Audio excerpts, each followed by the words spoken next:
Listen, I get it, right? I get it.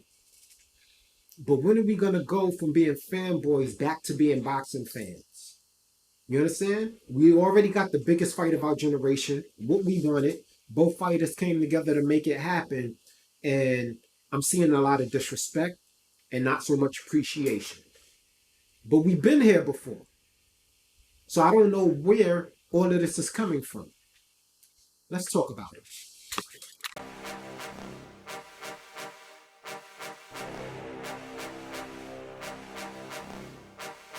Welcome to Tough Glove Boxing. I am locked in, and let's get ready to talk about it.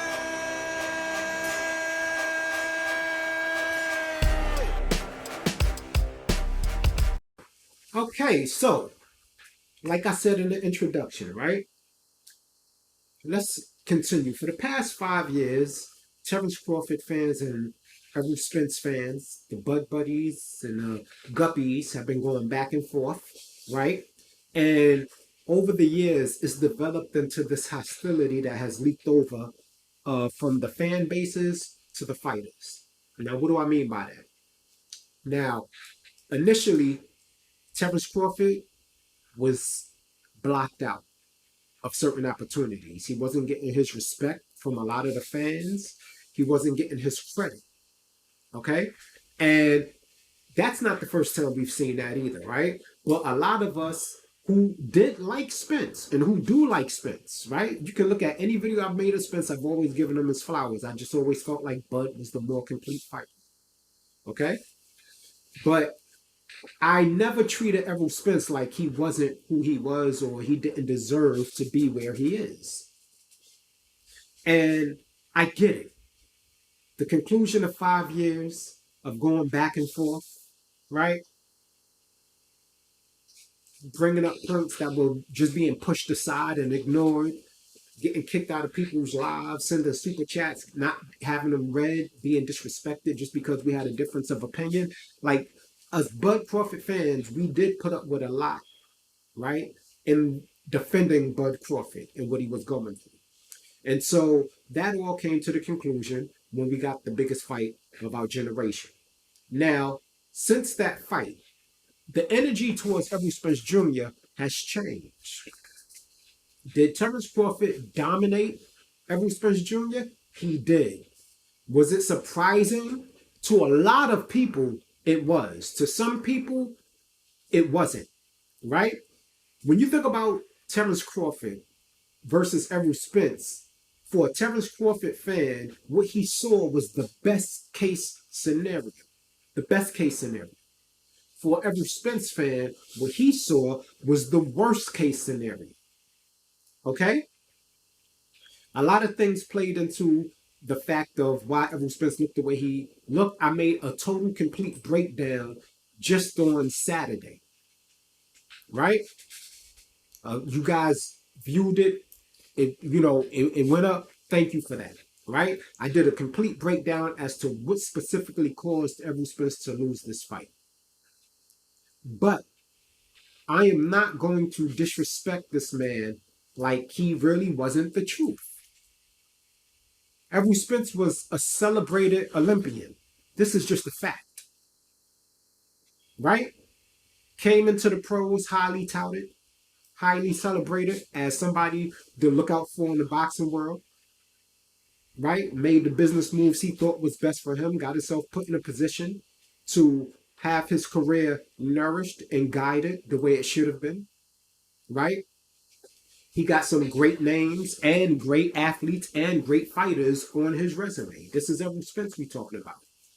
Now, when you match his style of fighting and Terence Crawford's style of fight, and if you understand the nuances of boxing, then you can say, yeah, Terence Crawford is going to, pull out the victory, right? But Errol Spence can still win it.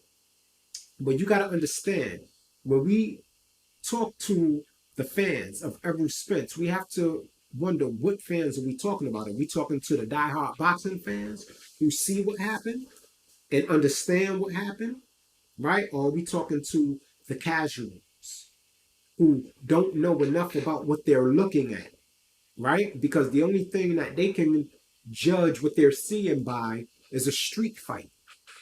Boxing is anything but a street fight. I learned that shit the hard way. You understand what I'm saying?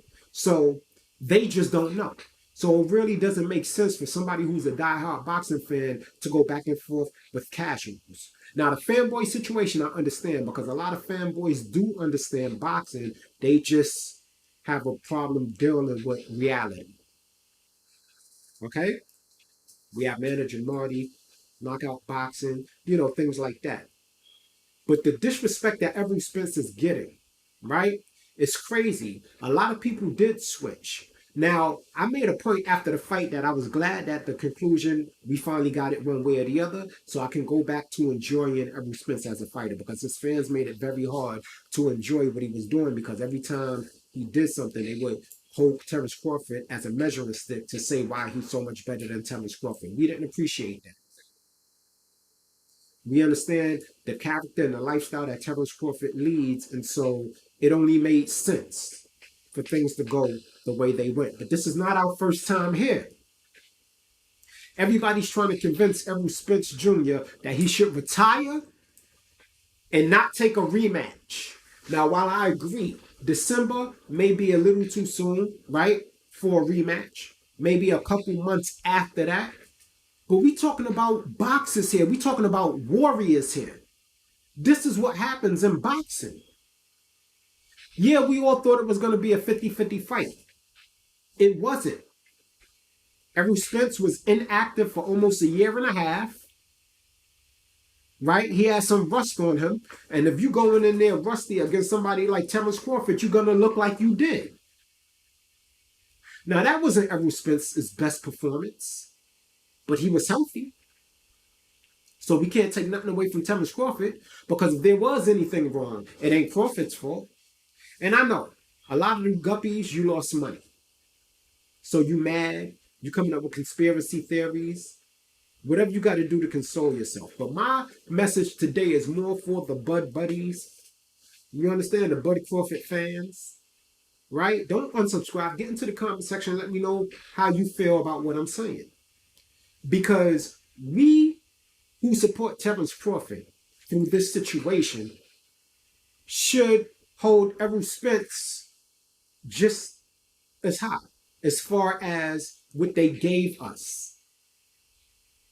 Mickey Ward and Arturo Gotti, right, gave us one of the best trilogies you could ever have. Right? Both took a lot of punishment. But when you look at those fights, you can't help but feel motivated to do something because of how you watch them dig, right? Those fights were brutal, but nobody told them not to come back for the rematch. There's a reason why I use the thumbnail that I use. If the thumbnail, you can see you got Roberto Duran versus Sugar Ray Leonard, the first fight.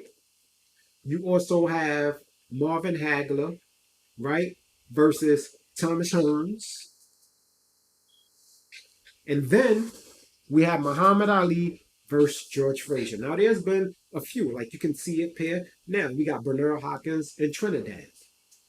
Nobody really believed Bernard Hopkins was going to win that fight. Trinidad was undefeated. He was a monster.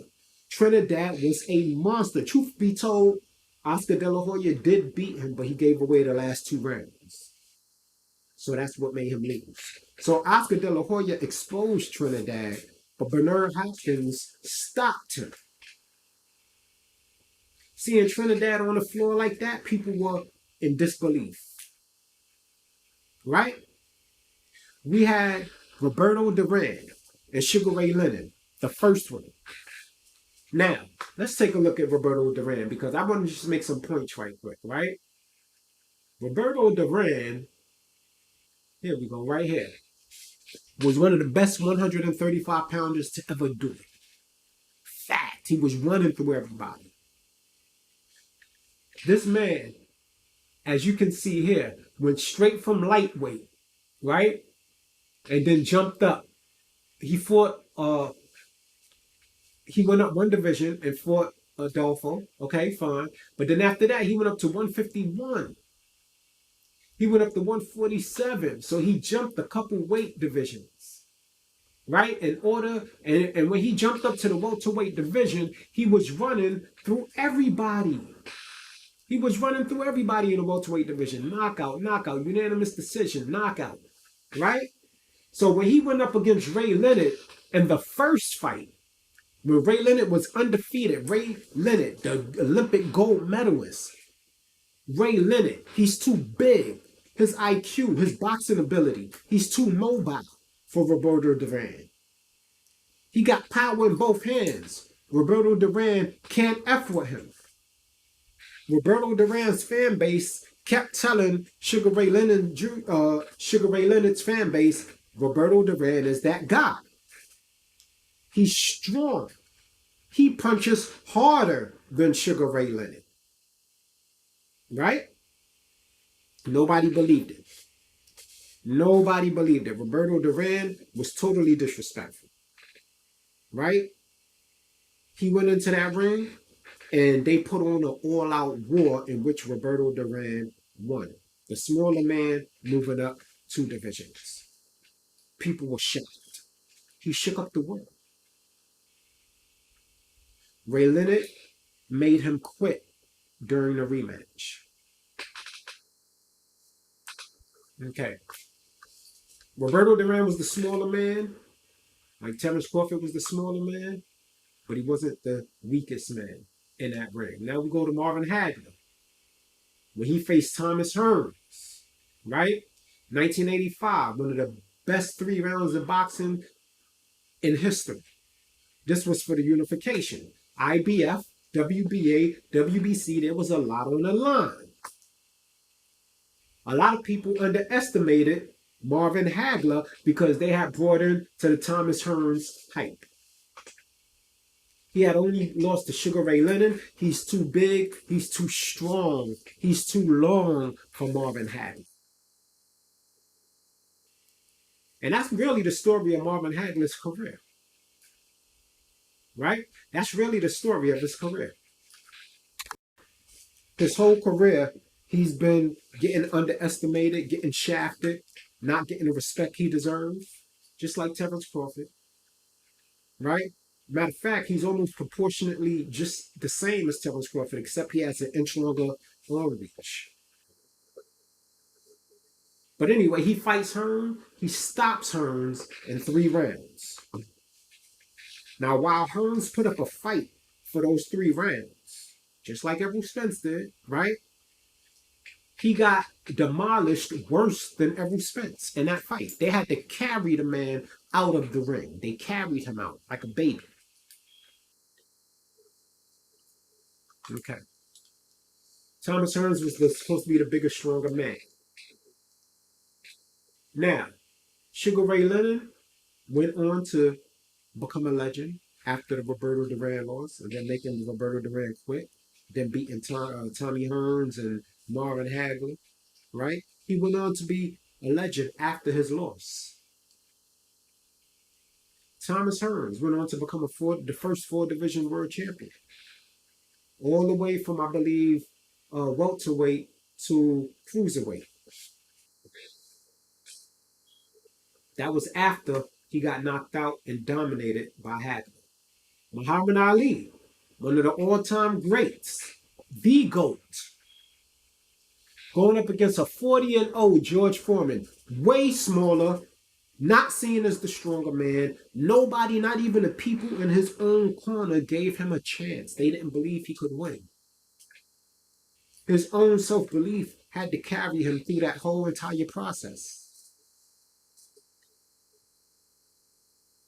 Muhammad Ali stops in the 8th round. Right? Shocks the world. Muhammad Ali fans who stood by Muhammad Ali were telling George Foreman, right? Telling George Foreman, not Frazier, George Foreman, that Muhammad Ali is just too versatile. He has too many tools. And George Foreman is really like a one-dimensional person. That's what they would say about George Foreman. Even though he had a good jab, he really wasn't one-dimensional. But his style just made it appear that way because he depended largely on his size and his strength. Muhammad Ali stopped him. Matter of fact, George Foreman went into like a 9 or 10 year depression because of that. George Foreman came back in his 40s and became world champion at the age of 45. World champion at the age of 45. I believe he beat Michael Moore. Yeah. Michael Moore was 35-0. Nobody thought George Foreman stood a chance. Yeah. George Foreman knocked him out in the 10th round and became the heavyweight champion of the world at like age 45. So why is what I'm telling you important? Just as much respect that we have for our favorite fighters such as Terence Crawford, we have to have that same level of respect for his opponents. Errol Spence and his team didn't give Terence Crawford opponents any respect, and he ended up losing worse than all of Terence Crawford's opponents, right? But we need to thank Errol Spence. We owe Errol Spence. Yeah, Bud Crawford's respect was long overdue, but we owe Errol Spence like Floyd Mayweather fans owe De La Hoya. De La Hoya was on some crack with all of the stipulations, but the fact is, without De La Hoya, Floyd Mayweather would have never reached that status. He knew he needed De La Hoya. That was his initial biggest fight. He already had the pound for pound. He already had that. He just needed the stature so that the world can focus on him and he can display what he's been trying to show the world all of these times. Now, all roads lead to Terence Crawford. He's getting the respect that he deserves. They're saying it out loud now because I believe, honestly, that they've always respected Terence Crawford, but now they're saying it out loud. But we cannot do it in a way that disrespects Errol Spence Jr. I say it before, and I'll say it again. Errol Spence Jr. is not trash. I'm not gonna let nobody come on my platform and call him garbage. You don't become a celebrated Olympian. You don't get to be a welterweight unified champion holding 3 of the belts. He took those belts from champions. Whether they had losses or not, it doesn't matter. He took those belts from champions. Did he have an easy route? No. He had an easier route than Terence Crawford, but his route was not easy.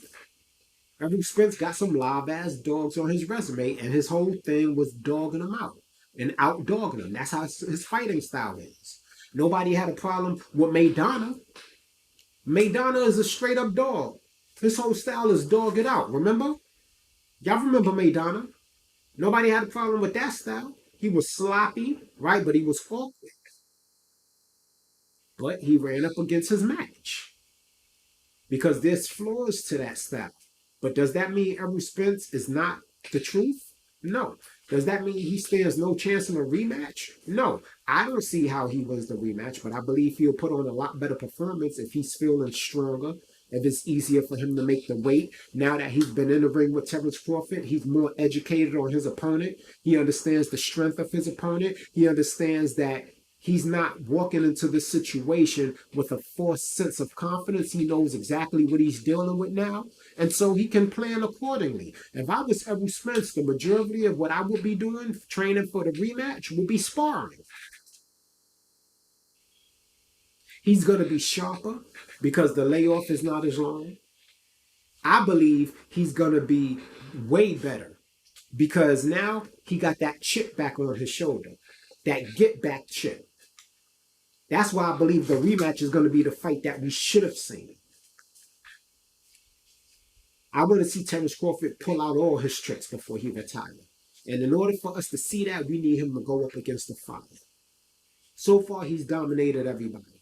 And if there is anybody that is going to beat him, it's going to be Spence because nobody stood a chance. He didn't knock Spence out. He dropped him, he stopped him, but he didn't knock Spence out. Nobody threw the towel in for Spence. Spence never stopped trying to win. When you look at that round that Spence got stopped, he was coming forward. Do you know how hard it is to know you're losing a fight? You're getting your ass whooped. It's not even in your mind to not fight. It's not even in your mind that you're going to quit. You're just focused on getting yours off. That is warrior shit. A lot of you have never been in fights before, or not at least a lot of fights.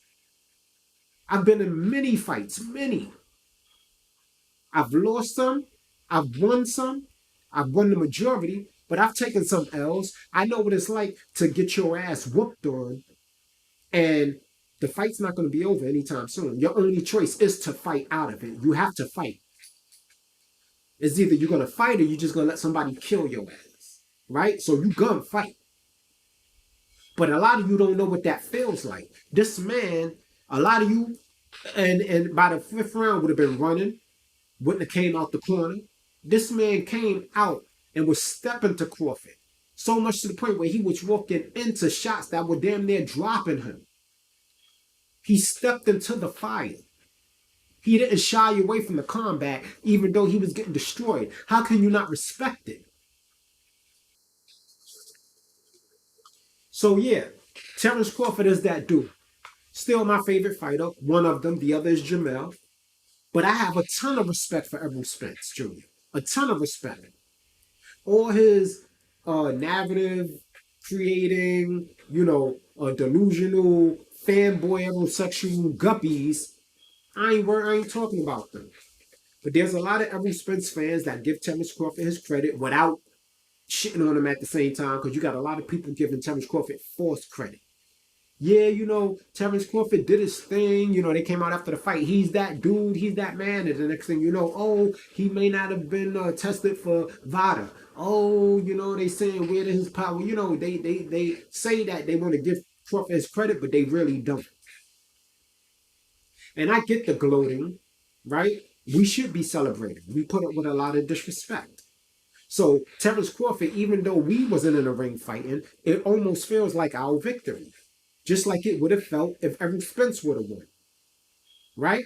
I'm sure there would have been some Bud Buddy fanboys making excuses as to why Terence Crawford lose. I wouldn't have been one of them. I would have just been looking forward for the get back. Okay, now he's educated. He knows who he's in there with. Let's get it the second time around. So when you see Errol Spence in the locker room after the fight and he's telling his son, we got to get that back, that man not going to lie to his son. Yeah, they gave him a 2-month suspension. Rightfully so. Because when you have that type of spirit, Errol Spence might have been in the gym 2 weeks after that fight. Maybe he might have been trying to get in the gym a week after that fight to really get on it. They probably had to force him, look, you ain't doing nothing boxing related but recovering. I believe Errol Spence got that ass whooping so he can get that chip back on his shoulder. Now, do I think he beats Terence Crawford? No. The burden of proof is on Errol Spence. But I'm going to give him his respect. And this is why I'm going to give him his respect. And this is why you guys should be giving him his respect as well. Let's listen to Terence Crawford's own words right after the fight. He just been trying to win. Beat him up round after round. I mean, y'all heard that? Let's rewind that. He walks up to Errol Spence, looks him in his eye, right? Now, this man just beat Errol Spence. Hold on. Why is it not playing?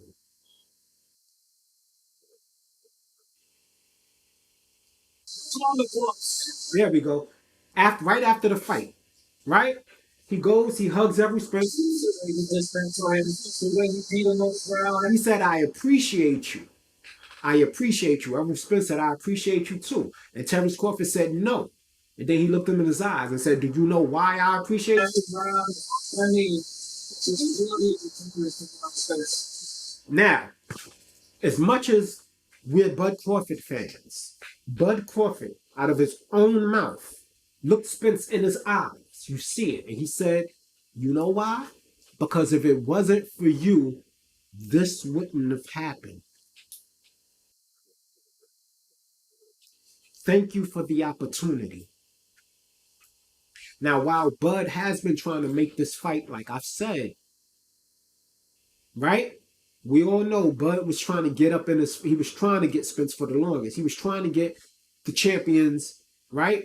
From the PBC side for a minute, but he was blocked out. It was Errol Spence that had to put his foot down and say, I'm not doing nothing.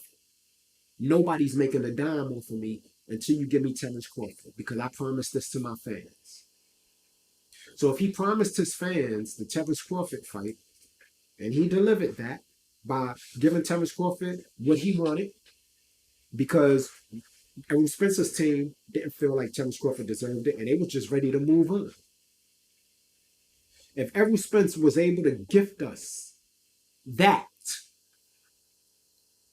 then I'm gonna stand behind him for the rematch. Now I still got Crawford winning. I still believe in my favorite fighter. You understand? I still think that Janelle Charlo was Crawford's toughest challenge. And when they go to fight each other, I'm just gonna say, may the best man win, because I'm standing with both of them. But as far as Errol Spence is concerned, he gets his respect. He deserves his respect. He's earned his respect.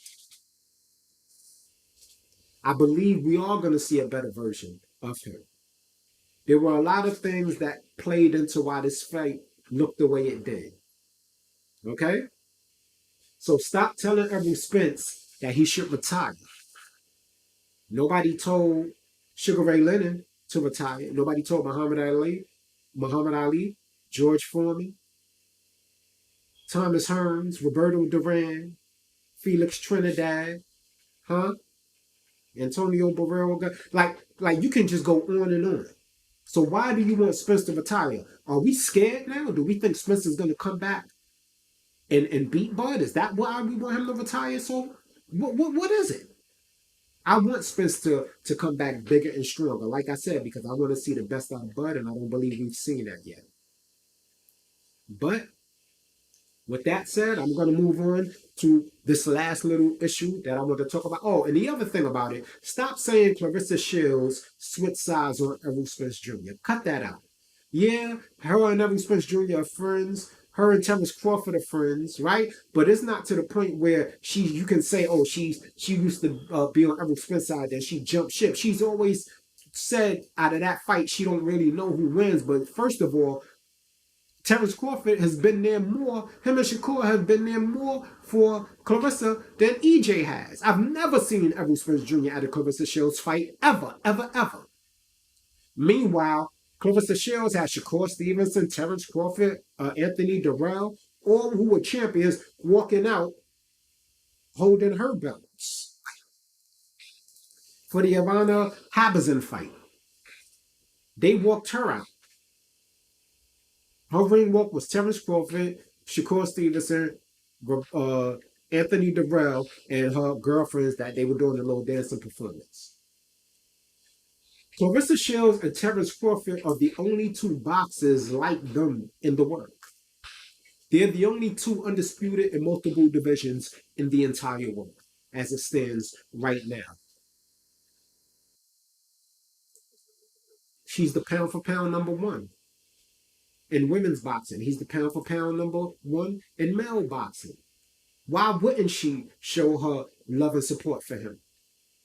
And she's never not shown love and support for Errol Spence Jr. That's Errol Spence Jr.'s little sister, basically. They actually fought each other. Okay? So cut it out with this Clarissa Shield disrespect. She's going through a heartbreak of her own right now. We ain't gonna get into that. But she didn't turn against Errol Spence Jr. No more than Adrian Broner did when he went and shook Terence Crawford's hand to congratulate him for his win. Okay? So y'all let that go. Y'all let that go. Matter of fact, I even think I got that clip. I think I might even have that clip of her being walked out. Oh, let me see.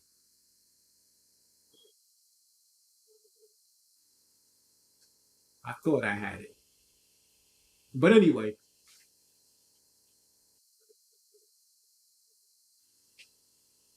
But pretty much that's all I wanted to get into, guys. Can we stop asking Errol Spence Jr. to retire? Listen, a lot of the fans of Errol Spence Jr.'s are not even real boxing fans. And let me explain. A lot of fans of Errol Spence Jr.'s became fans of Errol Spence Jr. because he's a Dallas Cowboys fan and he had the Dallas Cowboys behind him. So if you're a Dallas Cowboy fan, then you're gonna rock with EJ. A lot of them are Yellow Beezy fans, and you know if you're a Yellow Beezy fan of his music or his crew or whatever, you're gonna rock with Errol Spence because they rock with Errol Spence.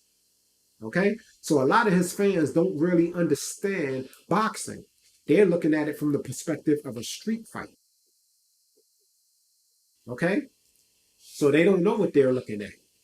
So when they see Terence Crawford and they see Errol Spence fighting, they see Errol Spence dogging it out with everybody. That's closely related to what you would more likely see in a street fight. So they yeah, that's exciting. But the one moving around, picking his shots, placing them perfectly and all of that, they look at that as, okay. But this video is just so I can say, let's give Errol Spence Jr. his respect. We can love Bud Crawford and not have to hate Errol Spence Jr. That man earned his spot. He took the fights. You understand? He fought the fights. So we can't say he didn't deserve to be where he was. Just like Terence Crawford fought the fights. Now that they've come together, we have an answer. Now the only other question is, can Errol Spence Jr. get it back in blood? I believe he has a greater chance to do it in a rematch. You understand? I believe he will give us a better performance, a much better performance, a much better performance. I think he is going to get his shit off this time. He was shell shocked when he went in there with Terence Crawford. You understand? First of all, that jab, Errol Spence was shocked. He was stunned and confused when he got in there with Terence Crawford. But he won't be for the second fight. For the second fight, I got Terence Crawford winning, possibly by stoppage, right? But I expect Errol Spence to look a whole lot better. Shout out to Errol Spence for not making the excuses, right? All you Errol that's coming up with these theories about him being set up and him being drugged and him being high, have a little more faith in your champion. Better yet, shut the F up because you don't know what you're talking about. Anyway, I'm looking forward to the rematch. I think it should happen maybe in February or something. I also want to talk about later this week Jermell Charlo versus Terence Crawford. I think that the last All Access that they came out with set up that fight perfectly. But anyway, get in the comment section and let me know what y'all feel. Do we have it as Bud Crawford fans to give Errol Spence Jr. the respect that he deserves for giving us the fight that we wanted? Locked in, Tough Glove Boxing. Thanks for taking the time to check out the content. You ain't gotta go home, but you gotta get the hell up out of here.